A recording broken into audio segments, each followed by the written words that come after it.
Numa semana fraca em Brasília, o que vai mandar? A política ou a economia? Começa agora Brasília Já. Normalmente eu começaria esse conteúdo aqui dando bom dia para o meu parceiro, jornalista Rodolfo Lago, mas Rodolfo está adoentado, nada de muito sério. Esse tempo em Brasília, para quem não conhece essa cidade, na época do meio do ano é uma secura muito forte e as doenças pulmonares acabam afetando um pouco todos nós. Mas enfim, vou tentar aqui, ainda que em voo solo, tentar fazer um conteúdo como a gente faz diariamente, levando para você que está do outro lado as informações da capital federal. Lembrando que é uma semana completamente esvaziada em Brasília. Por quê? Primeiro, o Congresso Nacional está no chamado recesso branco. O que significa isso?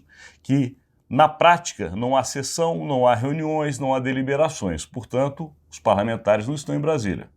O judiciário está de férias, está parado, não tem nenhuma decisão acontecendo nos tribunais superiores. E, para complementar, o presidente da República está fora do Brasil. Por aí vocês veem, o Brasil está sem os seus entes que comandam de fato tanto a política quanto a economia, e Brasília especialmente está completamente esvaziado. Isso é visto até nas ruas. Mas aqui a gente não para de olhar o que tem na política e na economia. E por que eu puxei esse início de conteúdo justamente por esses dois pontos? Porque é o que está acontecendo agora. É uma queda de braço entre política e economia no seguinte sentido: o governo federal precisa fazer as suas entregas, as entregas do governo federal são entregas econômicas, entregas sociais, mas que têm total relação com a melhoria de vida econômica do país. Para que isso aconteça, a política tem que decidir a favor do governo, e é aí que está o chamado enrosco dessa relação.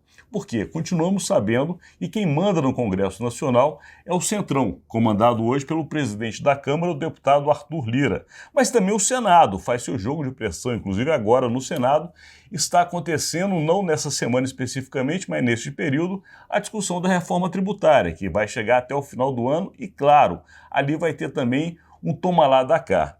O que é o toma lá da cá?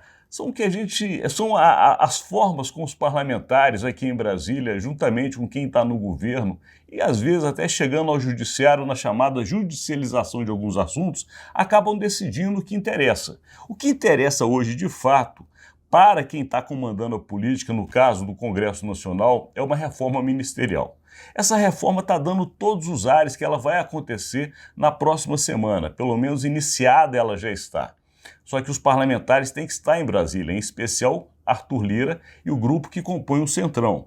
Essa reforma ministerial é feita para atender justamente esse grupo, mas não é só isso que ele quer. Ele quer também mais emendas do orçamento. Só para vocês terem uma ideia, nesse primeiro semestre, praticamente 10 bilhões de reais foram liberados em emendas. E no arranjo que foi feito, no combinado ou no acordo, tem cerca de mais 10 bi para o ano de 2023. Ou seja, é uma correlação política de forças que ela é totalmente calibrada com dinheiro público. E muito dinheiro que também não somente vem das emendas, mas também de grandes projetos. Porque quem está no governo federal, principalmente nos cargos do executivo, primeiro e segundo escalão, tem esse poder. E é justamente isso que está mirando o Centrão, para que possa dar ao governo justamente o que ele mais precisa, que são as suas entregas econômicas. Lembrando, o arcabouço fiscal ainda não foi aprovado na Câmara dos Deputados, deve justamente voltar a ser discutido em agosto. Fora isso, como dissemos, a reforma tributária ainda está no Senado e tem a famosa LDO. Só para vocês terem uma ideia, essa época do ano, os parlamentares não deveriam estar fora de Brasília, porque pela determinação constitucional eles deveriam estar justamente votando a chamada Lei de Diretrizes Orçamentárias, a famosa LDO. Mas como não tem nem o arcabouço ainda aprovado, a LDO não pode ser aprovada. E a partir daí, se vota o arcabouço, se vota a LDO, e aí o governo manda para o Congresso o orçamento de 2024 com base nessas modificações. Agora, tudo isso é a teoria. A prática é sempre aquele jogo de estica e empurra, estica e empurra. Por quê? Porque é dessa maneira que o poder consegue retirar do próprio poder o que interessa a determinados grupos. No caso do Centrão, cargos e emendas parlamentares. No caso do governo, as chamadas entregas sociais, ou pelo menos o que foi prometido na campanha no ano passado, que era justamente melhorar a vida da população brasileira. E é claro, isso só se faz com com emprego e renda. Portanto, a questão política e economia ela está sendo travada em Brasília. A economia é boa para todos nós, mas sem a política ela não acontece. E a política já mostrou que para dar ao governo o que ele está realmente querendo, o governo também vai ter que dar o seu naco de poder com cargos e emendas. É desse jeito que a gente chega nessa semana. Uma semana esvaziada, mas com uma cara muito transparente do que será o segundo semestre. Se alguém tinha dúvidas ainda que o governo Lula não teria condições de se firmar, isso já está fora do cenário político de análise.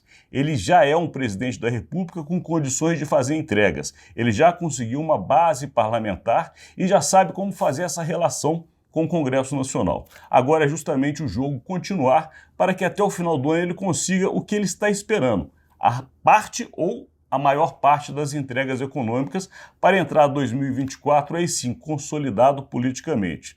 Só que lembrando sempre, aqui é Brasília e as coisas mudam a cada dia. Por isso estamos diariamente para levar até você as informações dos bastidores do poder, agradecendo a sua audiência e a sua paciência. Até amanhã, se Deus quiser, junto com Rodolfo Lago.